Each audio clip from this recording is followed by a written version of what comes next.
Welcome, everybody. Appreciate everybody hopping online and joining us today. I think what we'd like to do is just go ahead and get started on with our messaging today. Let me introduce ourselves, and then I think Royce may have a brief welcome message as well. But we're going to be discussing practical strategies for supporting student emotional wellness and resilience today. And the bulk of the message is going to be shared by the founder of the YTRI organization and author and national speaker and presenter, Christian Moore.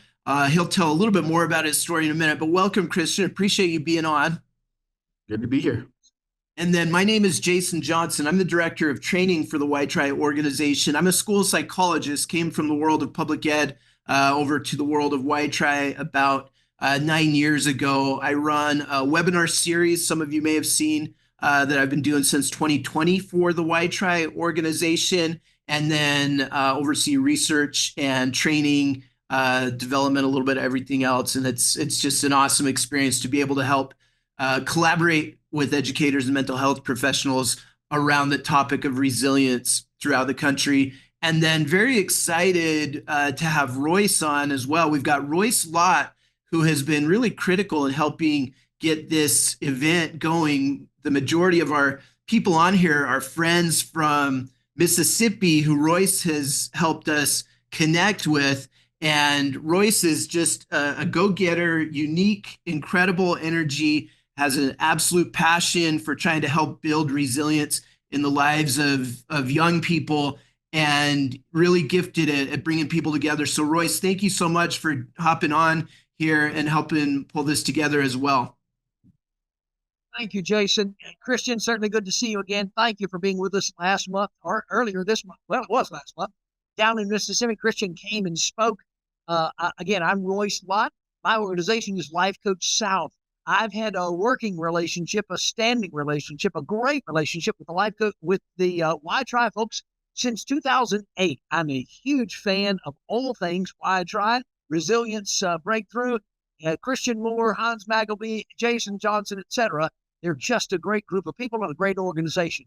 I am on today as a panelist because in a moment you'll see, and I'll try to put it up 2 or 3 times, you'll see my contact information. I want you to know if you are one of the friends I've invited from Mississippi, or you're from Mississippi and have seen this invite otherwise and have joined us, please know I am your local contact. I will come and sit down, coffee with you. We'll talk about how to implement these great programs in your school system. For those of you in the education circles, just as an FYI, Hancock County, one of the largest school districts in this state, uses all of our materials just endlessly and have for many years. As a matter of fact, Jason and I were down doing training with them in December. And so I want you to know you do have a local person, a local face, and a local connection that you can reach out to, and I will be here to help you with whatever it might be in helping set up, learn more about, or get training for these programs. So Jason, Christian, thank you so much for allowing me to be on board today. All of the folks who are attending, I thank you. You will not regret this hour. And for those in Mississippi, again, please save my information as I post it and reach out to me. Coffee's on me. I drink my coffee by the pot, not the cup. So there's never too much coffee. We'll have a time, connect, and I'll help serve you in any way that I can. Thank you so much. Thank you, Royce, and thanks for being on here. So without further ado, I'm gonna throw over to Christian. This will be a fun hour where he combines his lived experience and some really incredible strategies that he's developed as a phenomenal social worker and author and researcher in general. And it'll be a fun hour. So Christian, I'm gonna put up the slides, and then you feel free to direct me as you want on the slides. And the time is yours, my friend. All right. Well, welcome, everyone. I appreciate everybody being here from several different states, but I do want to give a shout out to my friends in Mississippi. Mississippi, especially the Delta, has a special place in my heart. I've done quite a bit of work there over the years, and I love the food, the people, and the environment of Mississippi. So I just want to pay some tribute there. I'm very familiar with that world a little bit. And people always ask me, where's one of my favorite places to go? I always point out Mississippi. And so anyways, thank you guys. Thank you everybody for being there. If I knew what state you're in, I could probably tell you my favorite restaurant in that state. All right, let me hit the next slide here, Jace. So, people always ask me, Christian, you've had an interesting journey in life. You can see some of the highlights a little bit from my life experience. I'm going to show a clip about it in a second. That's me in my Washington Commanders coat. That's when the Commanders used to win football games. But this last year, we were only one game away from the Super Bowl. I got to point out to my friend Jason there, who's a Denver Bronco fan. Everybody pray for him. But anyways, people always say to me, what's the number one thing a person has to have to bounce back, to be resilient? And, the author of the book, The Resilience Breakthrough, and we'll share a little more about that. I might even have something special for this group here I'll share at the end. So, but anyways, people always want to know, what's the number one thing? Nobody wants to read a book all the way through these days, right? And so they'll say, what's the number one thing I need to be resilient? I always point out to them, you have to have suffering. Resilience has never showed up without suffering. So the first step of resilience is suffering, and then we got to flip the switch with that suffering. I'm going to have Jason talk about that in a few minutes. So I was born out in the Rocky Mountains, and then my parents raised me in between DC and Baltimore in the 70s and 80s. Both my parents had some mental health struggles. I had pretty severe learning disabilities, really struggled in school. And the neighborhood I grew up in, I never ever thought I would make it out of that neighborhood in a million years. And I've been able now to go 7 million miles around the planet and have some amazing life experiences. Just you want to hit that next slide.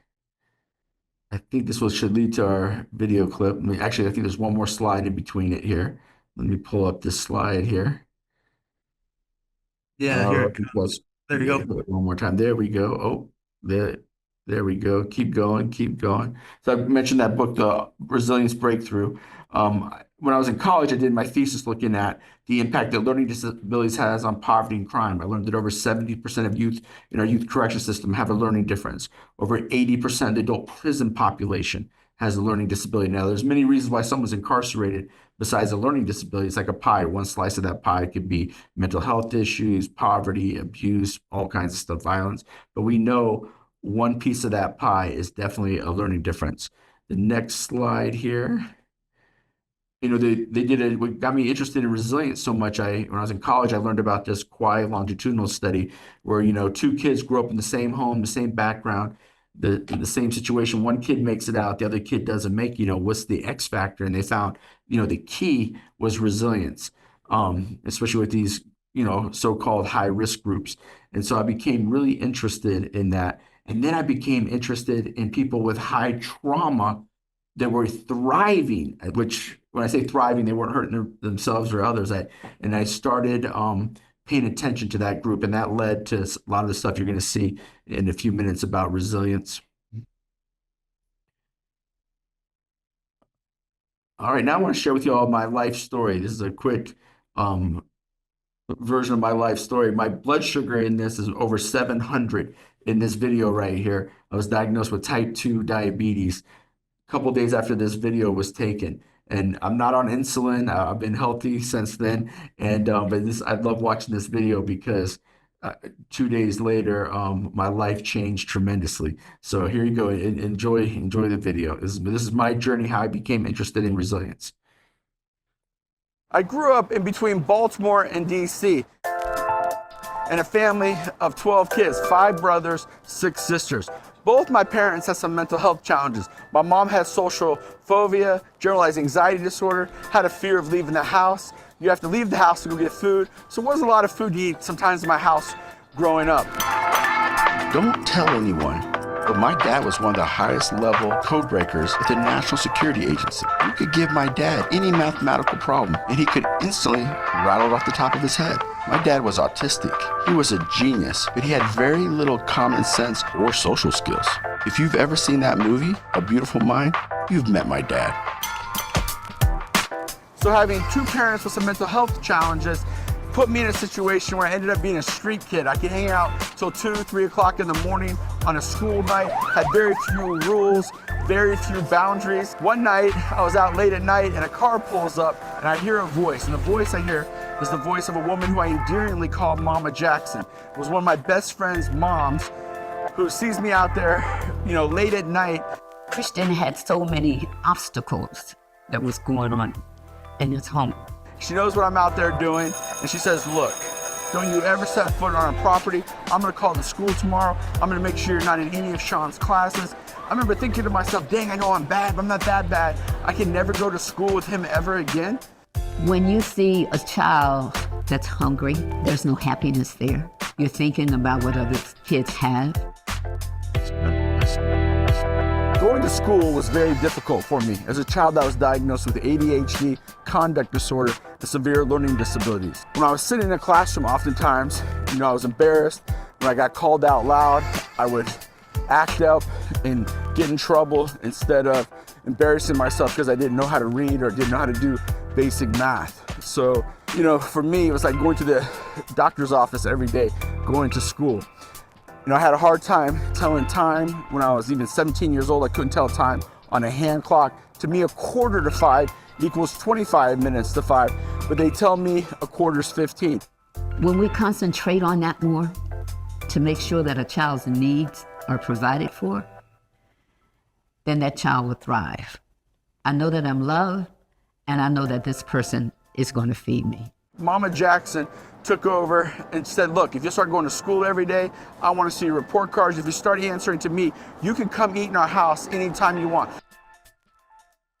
Now, Mama Jackson was a seriously, seriously good cook. That's one of the reasons why I'm in top physical condition right now.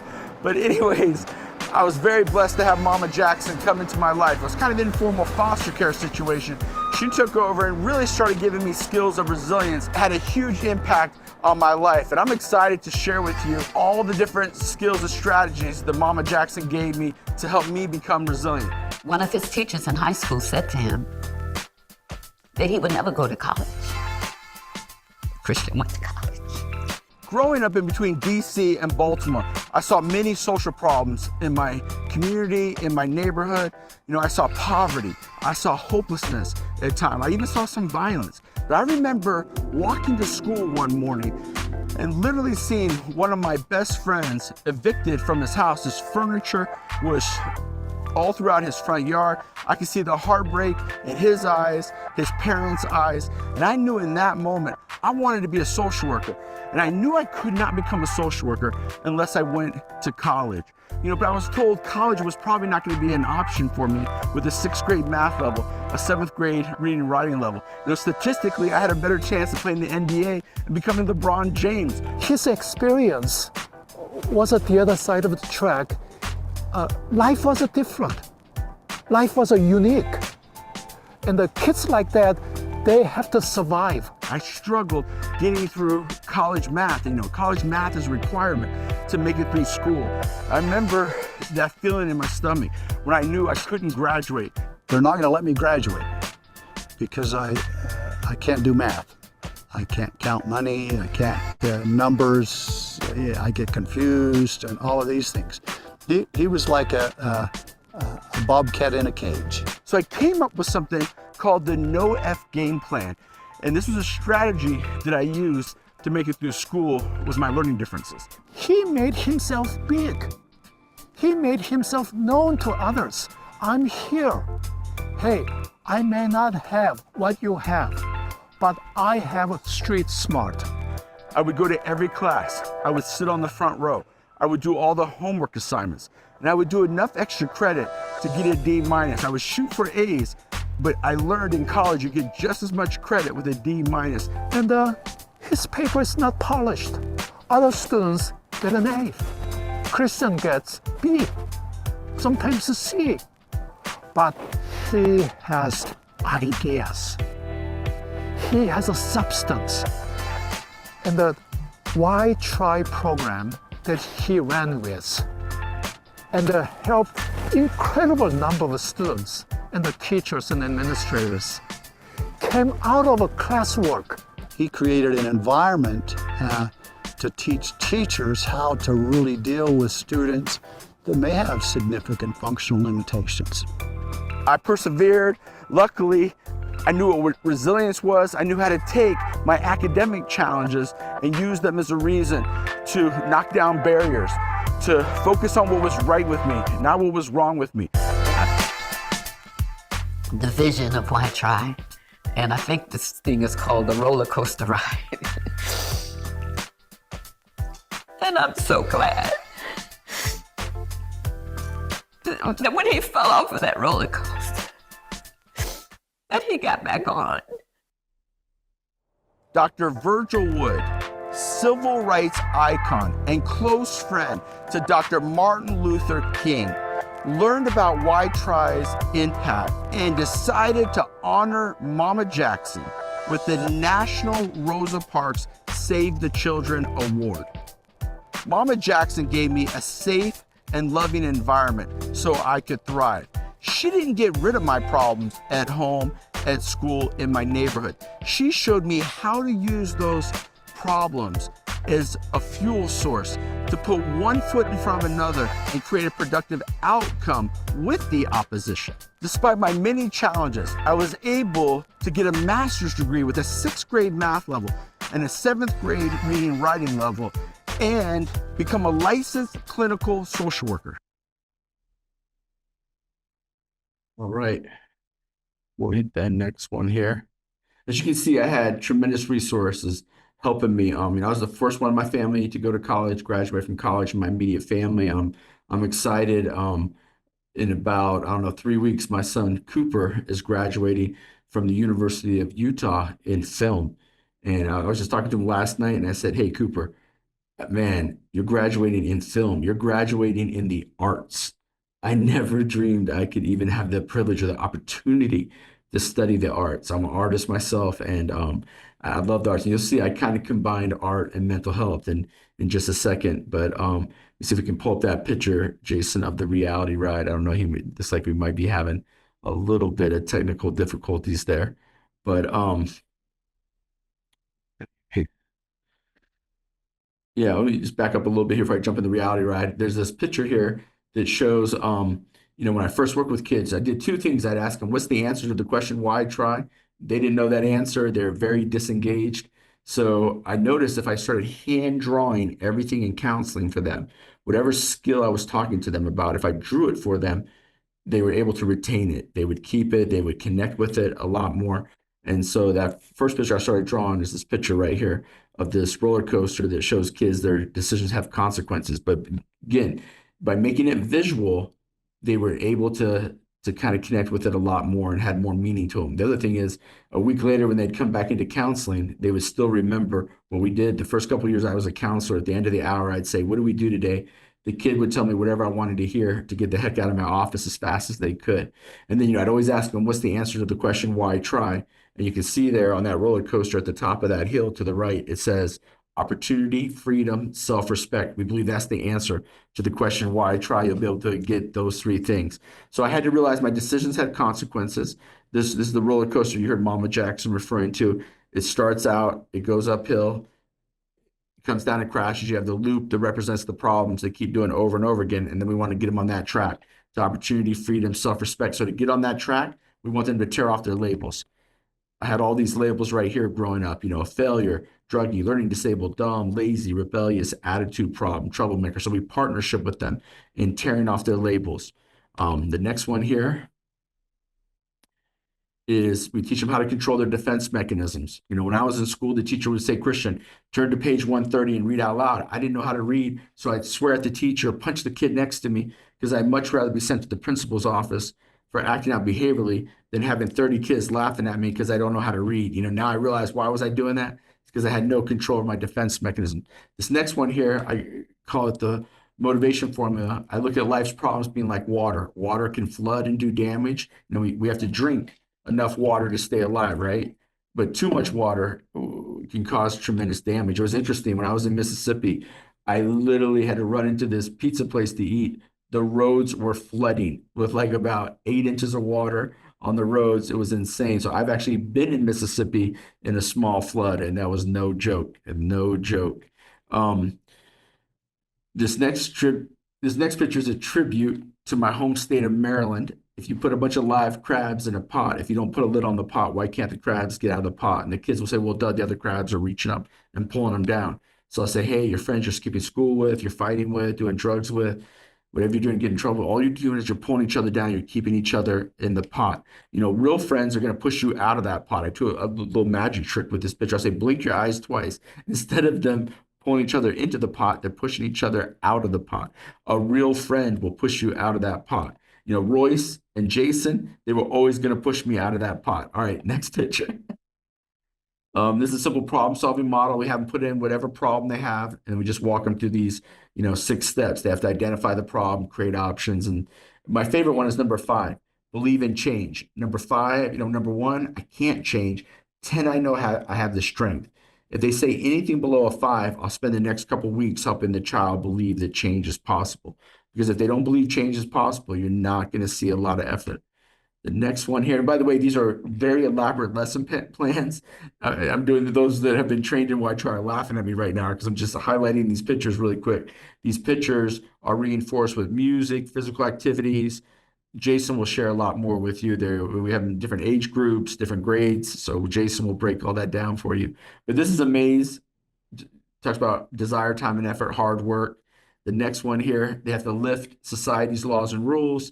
Then the next one, they've got to get plugged into a support system. When I first work with students, you want to go to the next one, Jace. You got to lift these society's laws and rules on that one. But this is key. One of the great things that has come out of COVID, I know that sounds weird. What's a good thing that's come out of COVID is I spent, 28 years, 7 million miles screaming to people that the biggest X factor is a relationship, a relationship, a relationship. And some of the good news that came out of COVID is the debate is over. It's not just coming from a bleeding heart social worker saying, hey, relationships are the X factor. We have massive data now. We know what happened worldwide when people didn't have access to at least 3 of these right here. And then the last one kind of sums it up. When I first work with students, they're often standing next to this wall right here. They're dealing with failure, drugs, anger, fighting, who cares, different family, academic problems. But our goal is they learn how to stop crashing, tear off their labels, learn how to control their emotions, their defense mechanisms, how to deal with peer pressure, learning those problem-solving skills, applying hard work, lifting society's laws and rules, getting plugged into a support system. We want to get them on top of that wall where they have opportunity, freedom, and self-respect. And I'll be really frank with you guys. We've helped literally millions of kids get on top of that wall right there. And one of the major reasons we've been able to do that is because of the guy I'm about to introduce you to, Jason Johnson. He's the real deal. I'm the hot air, I like to say, and Jason's the one that goes out there. He travels more than me. He travels more than me now. He's out there training, speaking. He's the real deal. And he takes all these theories and puts them into practical delivery system. And so here is my good friend and hero, somebody I look up to, admire greatly, the great Jason Johnson. Take over. I appreciate that. Thank you. Awesome introduction and background on kind of the basis of what our approach to resilience is. Ultimately, everything Christian has shared with you is an approach to trying to teach and elevate resilience in our students. And so we use that visual approach, and every one of those pictures that he shared is used to help facilitate a discussion, to help establish connection between our students or our clients and us as a caring adult.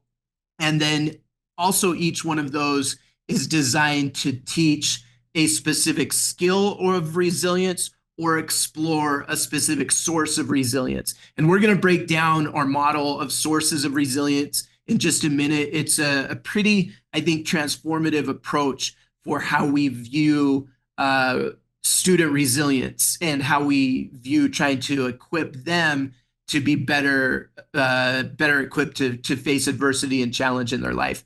But just structurally, what we have content that and guidelines and lesson plans that we use in pre-K and elementary settings. We use them in middle school settings, junior high settings. We use them in high school settings. We started off at the very beginning of when Christian was kind of shared that story with you. The earliest use of this Y-TRI approach to resilience was in a toolkit that counselors would use in one-on-one settings. And then pretty quickly it expanded out into something that's used in small groups. And then it eventually expanded out into something that resembles more of like a classroom style curriculum or classroom lessons. And we're still used in all of those settings today. We're used in all 50 states. We're used in the United Kingdom. We're used in Australia. And we're still used in one-on-one settings, small group settings, and classroom settings. With 20 years of experience, we've been able to organize our content into a really useful structure that makes it really nice for people that want to try to use this Y-TRI approach to be able to really jump in and start using it effectively right away. You'll hear us refer to this thing called the Y-TRI approach. The Y-TRI approach is the combination of content and competencies. And so we really want to encourage using both good content, but also using good connection strategies in how we deliver. Right now, we're at kind of a crossroads moment in education where we have things like AI changing the landscape of how students consume content and how adults deliver content. But one of the things that I think continues to get reinforced is this need for good connection. And connection really lies at the heart of resilience, and it really lies at the heart of our approach as well. And so, we talk about and encourage things like a relevant approach to delivery, but at the core, we really are trying to build resilience around connection. We haven't found a good replacement for that. Humans still need that, and students still need that.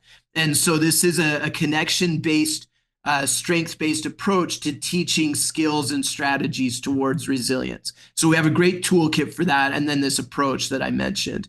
Within our toolkit, and we have a couple toolkits, we use things like visual metaphors that we've talked about, and then we provide additional context and relevance by using activities, stories, videos, media, music, art. We have a lot of great art and journal activities, and all of those kind of built and expanded from that foundational approach that Christian described earlier. And so those visual metaphors lie right at the heart of it.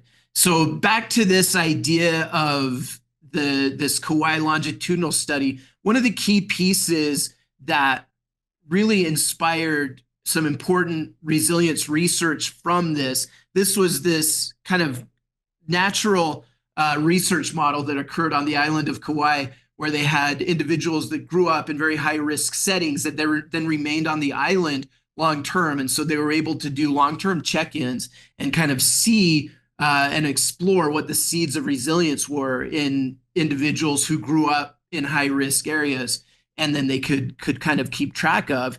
And it inspired some of the most important research that we have that really highlights the core foundational idea that resilience can be taught, strengthened, and improved. Like, we're not just static in our resilient condition, whatever condition we're born with or come into this world with. And that's going to be a key piece we'll circle back to in just a minute. But this idea of where resilience comes from is what we really want to share with you next. It's a really, I hesitate to use the term revolutionary, but I think it kind of is. It really can transform how we view resilience, not just in ourselves, but in the students that we're working with.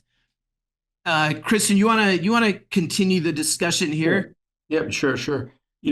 Again, Jason was talking about, a lot of times, people ask us, they would say, kids understand your 10 visual metaphors, they understand the music, the physical activities, we love your lesson plans, but why is one child motivated to use this and other kids aren't? And that I started really thinking about that. And, and educators would say to me, man, I wish there was like a prescription to help kids deal with suffering, to deal with when they just want to shut down. Where does the inner motivation come from to work through that suffering? If you want to hit that next slide, Jace. So we have one kid will take that suffering and channel it. The other kid will take that suffering and hurt themselves and others. And, what's the X factor? I saw this in my own family. I have a sister that is literally homeless right now in Virginia. I've had siblings spend time being incarcerated. I was invited to speak at a White House convening. I was a commencement speaker at Johns Hopkins. Not saying that to brag, but I'm just like, we grew up in the same home, the same neighborhood, the same environment. I saw what you see on the screen. I saw this in my own family. The next one there, Jason. Is it something that we're just born with, or is it something that can be taught? Now, I got good news. I get so excited when I scream this.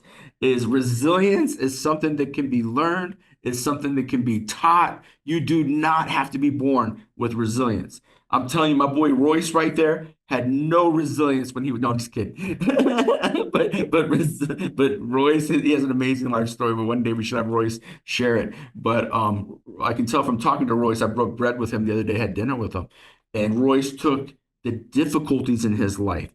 He took extreme pain, and Royce said, I'm gonna become a better person because of this. And me and Royce were kind of strange adults, but we channeled a lot of that pain. I'll talk about that in just a second. You want to hit that next picture there, Chase? Yeah. So there's 4 sources of resilience.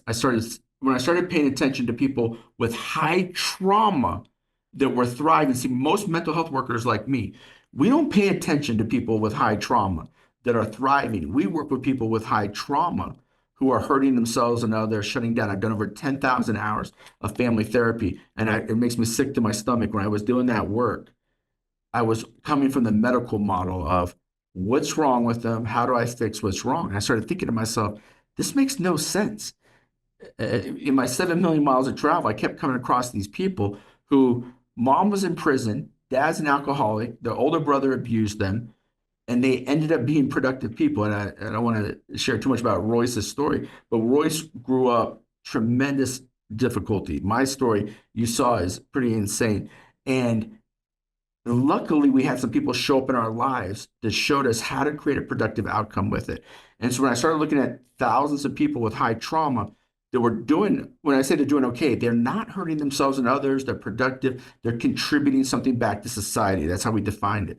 And so we noticed they had something called relational resilience, street resilience, resource, and rock bottom. So let me highlight relational here for you real fast.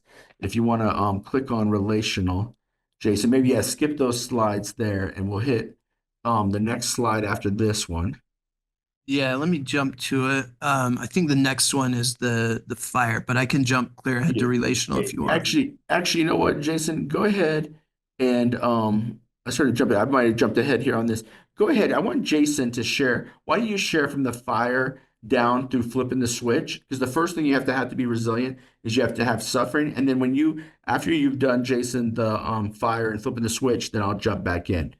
Yeah, sure. Happy to. Why don't you do that? Yeah. And now so what we've done in this book, and Christian will talk more about it, but he wrote this book called The Resilience Breakthrough, and it's this exploration of where resilience comes from. And we were able to put together a really great model where we've identified 4 sources of resilience that every human has access to. And I'm not going to go into a lot of detail on the sources yet. I'm going to have Christian do that. But I do want to demonstrate one of our YTRI teaching strategies. We use visual metaphors a lot to help teach concepts. In fact, in all of our content that we have, it's built around visual metaphors. And when we introduce resilience, it's no different from that. But this 4-source model of resilience is a really helpful way to view things. You can almost look at it as like, we have IQ, a person's intelligence quotient. We have EQ, a person's emotional quotient. This is almost like an RQ, like a person's resilience quotient. And it's this model where we can observe kind of 4 sources of resilience within everybody. And it allows us to take both a strength-based approach, but also a strategic approach to trying to strengthen our resilience. So we have 4 sources: relational resilience, which is all about our connection to others. We have street resilience, which is all about how we channel pain. We have resource resilience, which is all about our ability to be resourceful with our internal and external attributes. And then we have rock bottom resilience, which is kind of the combination of self-efficacy and hope. And those make up a person's kind of resilience profile, for lack of a better term. And so a great visual to help illustrate how resilience functions, particularly when we're looking at sources of resilience, is to imagine like a match. And if I have a single match and I light that match on fire, how difficult is it to put a single match out? It's pretty easy, right? I can put it out with a quick puff of air. I can just waggle it in the wind, or if a gust of wind comes along, it'll blow that match out. And that fire isn't particularly strong. But if we can strengthen that fire, that same fire in a different format where it's built on logs, like a good foundation. If any of you have ever built a campfire before, you know that there's a little bit of an art to it, and you can build an unhealthy fire or a healthy fire, and a healthy fire will be much more resistant to that wind. So in this image, everything is symbolic, which is how our visual metaphors function. That's why we like using them to teach. So if that same wind comes along that put out the flame on a single match, an individual match, if that same wind comes along and hits this fire, this healthy looking campfire, what will happen to that campfire when the wind hits it?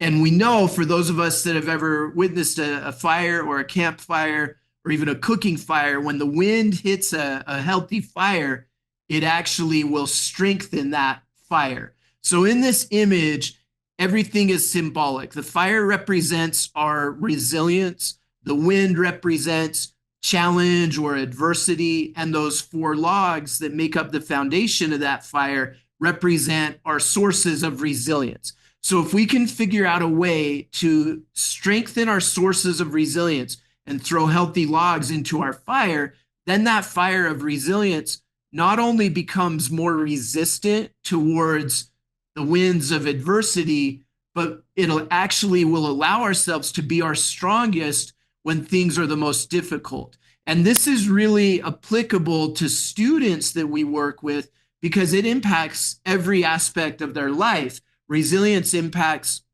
what a student does when they become overwhelmed with work that's difficult. Resilience impacts what a student does when socially they don't feel like they fit in, or they're having conflict with friends or other individuals at the school. Resilience impacts how they interact with a teacher that they may not see eye to eye with. It impacts their social life, their academic life, their emotional life.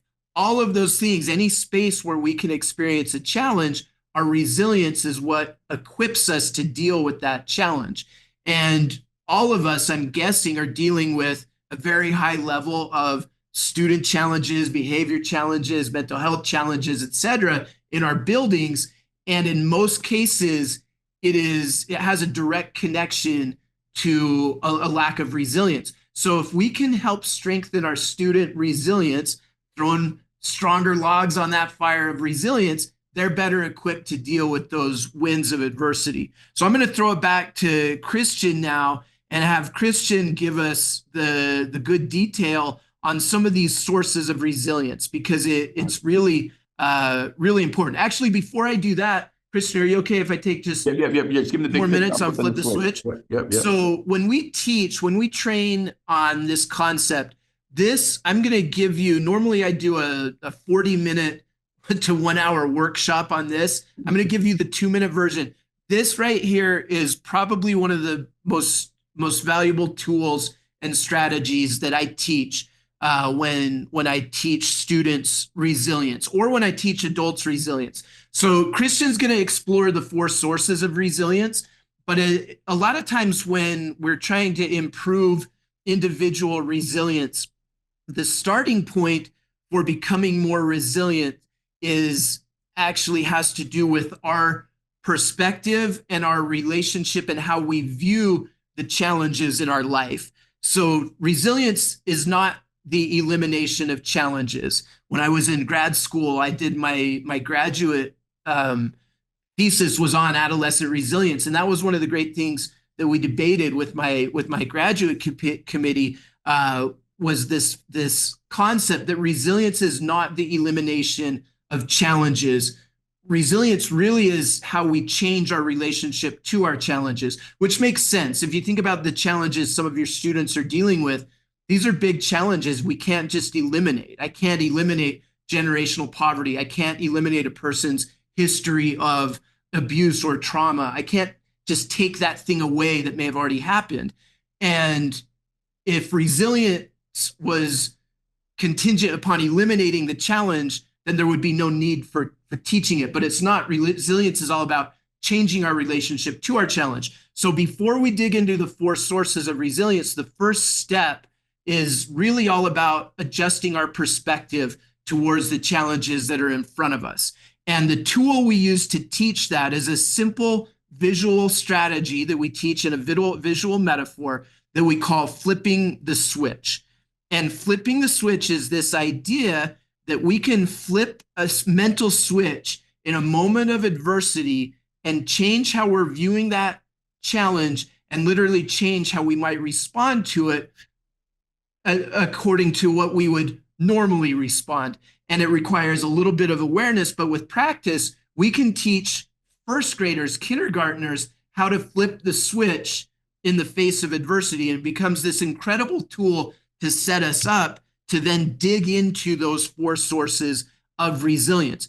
At its core, the fundamental flip the switch question is this: how can I use this challenge to better my circumstance or create a productive outcome right now? And when we learn how to do this, and we can do this with positive self-talk, reinforcing statements, with visualizing a switch in our mind, lots of strategies to help us do it. But when we do this, we can literally, in the moment of challenge, adversity, or feeling overwhelmed, change how we react or respond to a challenge or adversity. So that challenge is there, it is occurring, but we can begin to change how we respond to and react to that challenge. And so flipping the switch is this fundamental concept that allows us to look for productive outcomes even when we have a challenge. And that's really empowering for all students because, again, we fully acknowledge some of these students are dealing with real big, complex, grown-up type challenges that they have inherited just by virtue of their existence. And as unfair as it feels, we have to still try to give them strategies and tools to be able to face and deal with that adversity that is the reality of their life in this moment. So, Christian, I'm going to throw it back to you and let you explore and dig deeper into these sources because they're fundamental in how we approach it. Yeah. So as you can see, that's a self-portrait of myself right there. So one of my favorite examples of flipping the switch is Christopher Reeves.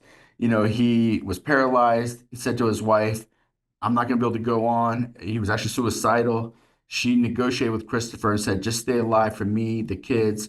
Let's see if you can make a difference in the paralysis community." And everybody knows the rest of the story. He put all his energy into his rehab and had a huge, huge impact.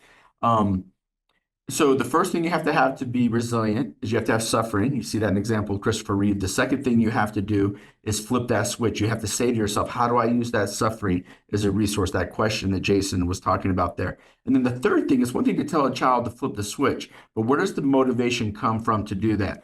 I teach something called the battery here, which is emotional fuel. I'll say to the kids, can you charge your battery with just a positive connection? They'll say no. And I'll say, can you charge your battery with just the negative? They'll say no. It's the positive and the negative coming together. If Jason, you could put that where all both sides are up there. Where's the next one there? There we go. And so it took me a long time to understand that, look, there's no law in the universe that says you cannot take negative emotions and create a productive outcome with them. You know, most of the emotions I had growing up were anger, stress, shame, fear, anxiety, sorrow, confusion. Those were the challenges. Those were the emotions. And if you think about it, if you have trauma, you're going to have the emotions on the right-hand side of the screen there.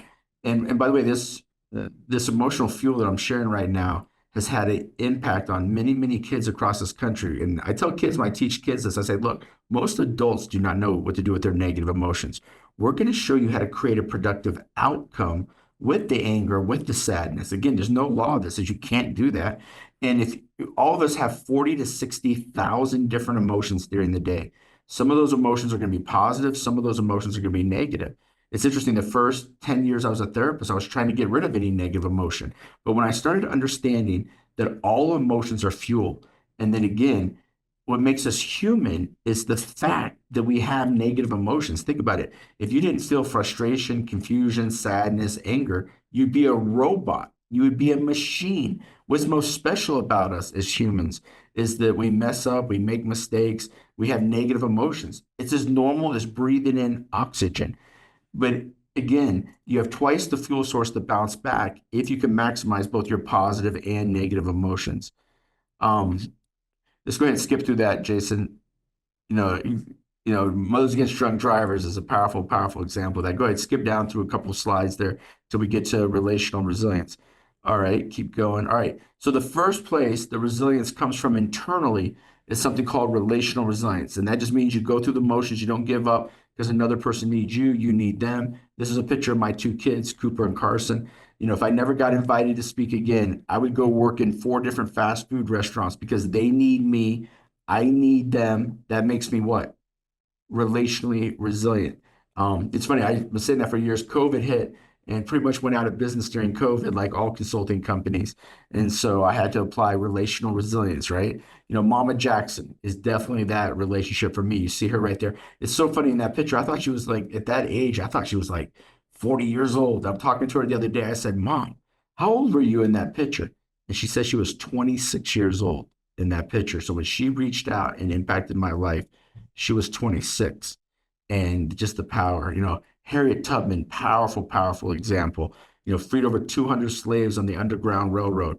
When the slaves would want to turn back around, the real story is she had a shotgun. She would hear the dogs coming towards them. They would see the lights. A lot of the slaves would want to turn back around. And she explained to them, if you turn back around, we're all going to get captured. And apparently because of the shotgun, nobody turned around. Why did she go to that extreme? Because of that relational resilience. All right, next one. One of my favorite examples is Mother Teresa. One of my favorite stories is the night she got the Nobel Peace Prize, she refused to show up to the Nobel Peace Prize because they had spent incredible amount of money on the dishes and on the food. And she found out how much it cost. It was like close to 6 figures. And she's like, I'm not showing up. And they're like, what? You're not showing up? And she kind of shook them down. She said, I want the cash for the banquet. And they, of course, raised the money, gave her the cash. And she fed over 300 families for 4 years on the amount of money of an hour-and-a-half banquet. Dick and Rick Hoyt, who ran in over 240 triathlons together. He said when he became the legs for his son, it completely transformed his life. All right, let's go to street resilience. So relational resilience is the first place that resilience comes from internally. The why tribe 10 visual metaphors, those are skills of resilience. But I wanted to know where inner motivation comes. And inner motivation does not take place here. You got to tap into that street resilience, into here relational resilience. Street resilience just means you use the pain of disrespect, judgment. I was told I couldn't go to college because of my learning differences. My book, The Resilience Breakthrough, they told me I'm going to have to self-publish it. They said there's no way less than 2% of books are published. In this world, there will always be people who will focus on what's wrong with you. One thing I like about my friend Royce, every time I've talked to that guy only focuses on what's right with me. He ignores all my flaws. And that's why he has been a great child advocate, Royce, because he doesn't pay attention.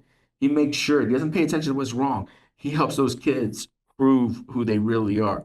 Man, that man has lived some street resilience, Royce. I got to pay some respect to Royce. All right, the next one here is I love with that one there. All right, yeah. All right, the next one here is Rosa Parks.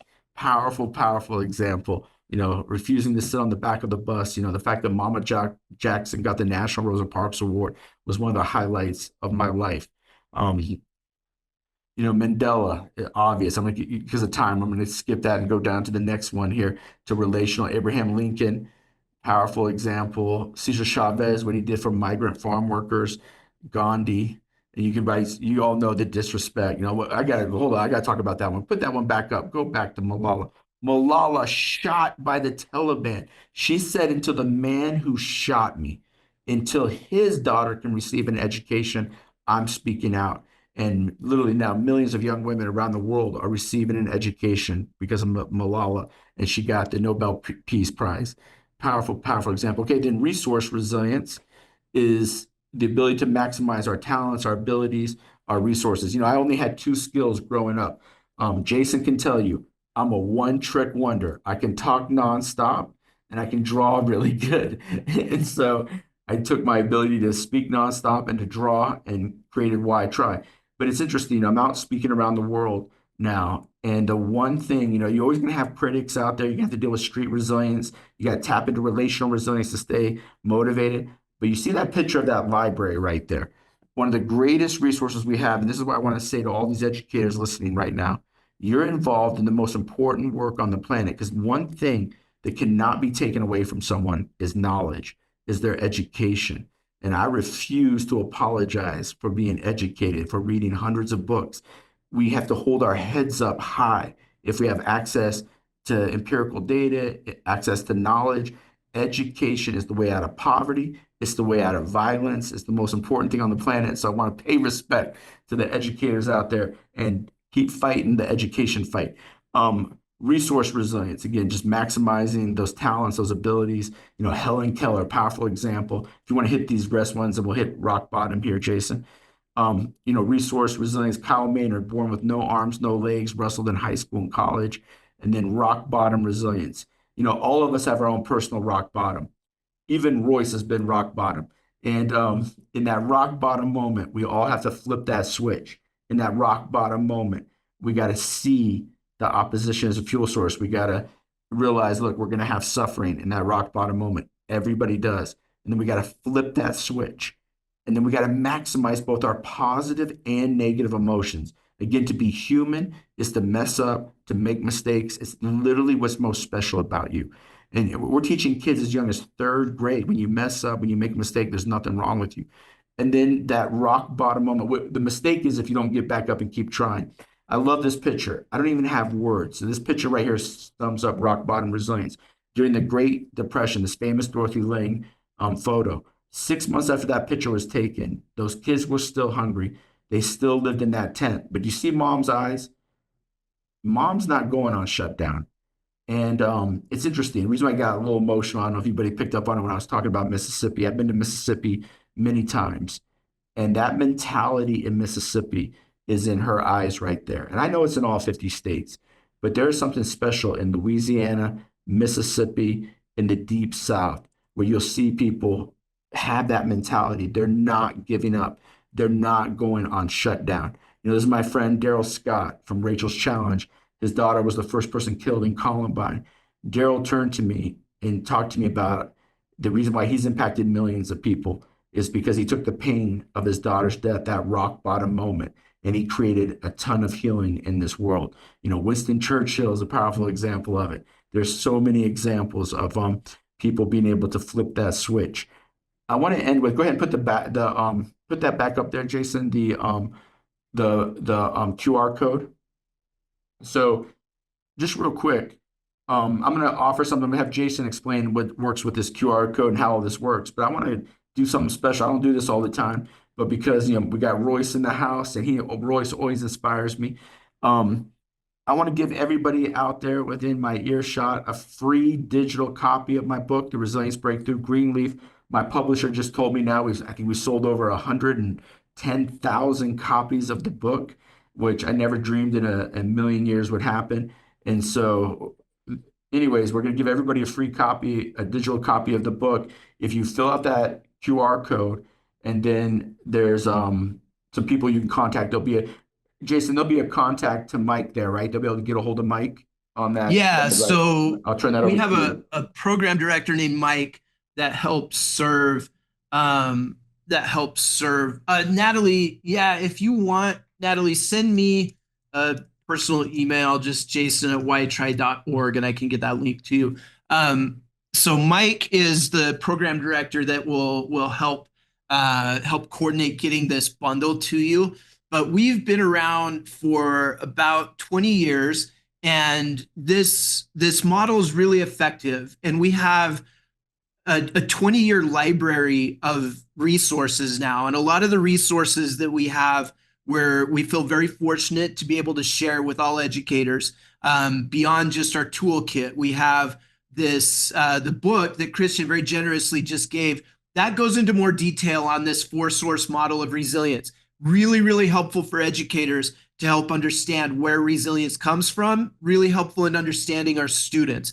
In the book, there's also some strategies to help boost each one of those individual sources of resilience. We have we'll give you a lesson plan that gives you access to our model to lesson planning to teach the skills of resilience. It'll include a visual metaphor. We'll give you access to our Resilient Educator webinar series. That's a webinar series I host. It's a free series. There's some really, really good content in there. I've been doing it since 2020, and we've had some incredible educators and mental health professionals on. And I'm talking like really high level people like Bill Milliken that started Communities in Schools, people that have been absolute luminaries in the world of resilience and education that generously have been willing to hop on and have panel discussion and share strategies. At the end of each one, we share strategies for educators. We've got a podcast. And then we also have a parent guide that we're going to share with you, because we know that in many cases, when there's a resilience deficit in our students, it's also because there may be a resilience deficit at home within their parents as well. And we have so many parents that are just trying to keep things together, and they're fighting their own battles. And so we've got a parent guide to resilience that's designed to be an interactive guide where parents can engage with the same content directed to them that we are also sharing with the students. And it can be a great way to kind of connect the dots within our community around this topic of resilience. And then in addition, we would love to visit with you more about what it would take to get our toolkit in your hands. Royce is a great resource as well. He's put his information in the chat. But Royce, if you want to throw your information up in the chat again, especially those of you that are in Mississippi, feel free to reach out to Royce, and he can help coordinate some things for you as well. Royce is a go-getter. He's a great person to collaborate or consult with locally as well. He knows people everywhere. And, a lot of times people will hear this message and they're excited. They're like, I love it. I want to do something with it, but they don't know what their next steps are. Royce can be a great resource to help you understand next steps, as well as Mike that I referenced that will send a follow-up out on this. We're happy to stick around and answer any questions. Do any of you have any questions that you want to throw in the chat? Yeah, put some questions in the chat window. Also, you can put your thoughts, what you liked, what you didn't like. I can handle negative feedback. I get everything out there traveling this world.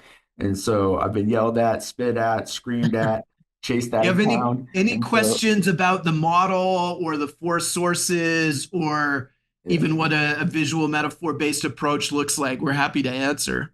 Yeah. Any other comments you want to put in there, feel free to put in there. And just, thank you guys for all you all do to serve children. And if you fill out that QR code, we'll get you a free copy of the Resilience Breakthrough. And I know we have a few people on here that may have seen Christian present or seen some of our resources, and it's been a few years. If it's been a few years since you engaged with some of our content, I would still recommend that you hit that QR code. We've got some really, really powerful new things in the form of elementary content, pre-K content, the parent guide, etc. And these are really great resources. So I would definitely recommend, and there will be strategies anybody can take away. hello, Katherine Johnson. I don't know if that's the Katherine Johnson that gave me my first job. I'm curious. Mental health agency. You never know. I never know if it's the same Katherine Johnson, but yeah, that's funny. It is. It is. It is me. All right, that lady right there is a legend. She gave Christian Moore his very first Yeah, so we've got to make Catherine. over- Catherine, you're responding just to hosts and panelists, so the other people that are on can't see that you're responding. But we've got a person on here named Catherine Johnson that's been engaging with us in the chat. Apparently, Catherine is the person that gave Christian his first job. What a reunion! LCSW. My first job as an LCSW. That is too funny. She is incredible. She spent her whole career helping kids. She's the real deal. She ran youth outpatient at a mental health agency here in the Rocky Mountains. She's the real deal, and just devoted her whole life. So I want to pay tribute to Catherine Johnson's amazing career. That is unbelievable, man. It's a small world. But yeah, she's one of my early mentors. So thank you. And thanks for what you did for me, Catherine. Now, hey, because of you, we've reached over 3 million kids, Catherine, because you believed in me early. And those who don't know, we didn't share a lot of our statistics, but yeah, we've reached over 3 million kids. We're in over 30,000 school systems and stuff. So it's been a crazy journey. Sorry, this just got a little emotional here at the end. That's pretty funny. But anyway, you guys are my heroes. Hey, real quick, can I respond? Felicia just asked a really important question. Felicia asked if there are any resources that can be shared with the public. Absolutely, you can share our parent guide with the public. We'll send you a link to that. Felicia, I just put my email address in the chat. You can reach out to me direct if you don't hear from Mike right away. Also, our webinar content, you can absolutely share with the public. And then if there's any of the other resources, Felicia, that get emailed to you that you're curious about sharing in a public setting, just reach out. We're pretty generous. We've done this for 20 years, and we want people to be aware, and we have really tried to provide resources that would be used in a private setting, but also in a public. So great question, and please feel free to share any of those that I referenced. Hey, the other thing is, I personally would love to come to Mississippi. Won't come to any of your states, but particularly Mississippi. I'd really like to come there and speak to some people. I love hanging out with Roy. So if you, I'll tell you what, you set up an event to get me to Mississippi, me and Royce will take you to dinner, and I promise you that will be the least boring dinner you have ever been to, because me and Royce will entertain you all night. So you got to be prepared for some talking, because we're both talkers and we both have about the same energy. He's the closest person to myself I've ever met on this planet that can hang with me verbally. I think he's the first person that talked more than me at a dinner. So anyways, if you and we'll take you out to the greatest barbecue place. If you somebody's laughing, they're crying, they're so hard because they must know you, Royce. But if you you get me there, we'll take you out to dinner and we'll impact lots of kids. What I need to do is come do in Jackson, the Jackson area, and back down in the Delta, do a presentation in Jackson, then go do a presentation down in the Delta. So if you're in the Jackson region or you're in the Delta, please get a hold of Royce, and we'll coordinate something with you guys. Yes, we will. Yes, we will. We'd love to have you back down. It was great to have you earlier in the month of March, and I hope from our dialogue today that those who have participated will just connect and go, "Hey, let's do this." And we'll have you down again for another great event, another gathering of educators, juvenile justice leaders, and therapists, so that we can continue to share the great tools that we have to offer here at White Tribe. So we see Lake City, Florida. All I needed is an invite. Thank you, Felicia. Hey, thank you so much. Thank you, everybody, for participating. Huge thank you to Royce for helping bring this together. Thank you, Christian, for your time. And huge thank you to all of our attendees. Really, really appreciate all that you're doing. We know that it's a pretty difficult time in education right now. I know a lot of educators are really uncertain and feeling really beat up in a lot of cases. And I just want to tip my hat to you and thank you for continuing to show up. You're making more of a difference than it probably feels like you are sometimes. I know you're making a huge difference. I've trained in Mississippi. I've been there. I've been in every area that's represented here. And I can say with certainty, you are making an impact. Those kids there are lucky to have you. And so we just feel fortunate at any opportunity to collaborate, to get our tools, our resources in the hands of really skilled educators is always really humbling. And so thank you so much for all that you're doing and for showing up, looking to acquire more skills to help you keep being great at what you're doing. We'll stick around a little bit longer here, but I think we're basically done. For those that need to dive off, we'll stick around a little longer. Maybe I'll play some music, and if we have any questions, we'll respond to them. Thank you, everybody.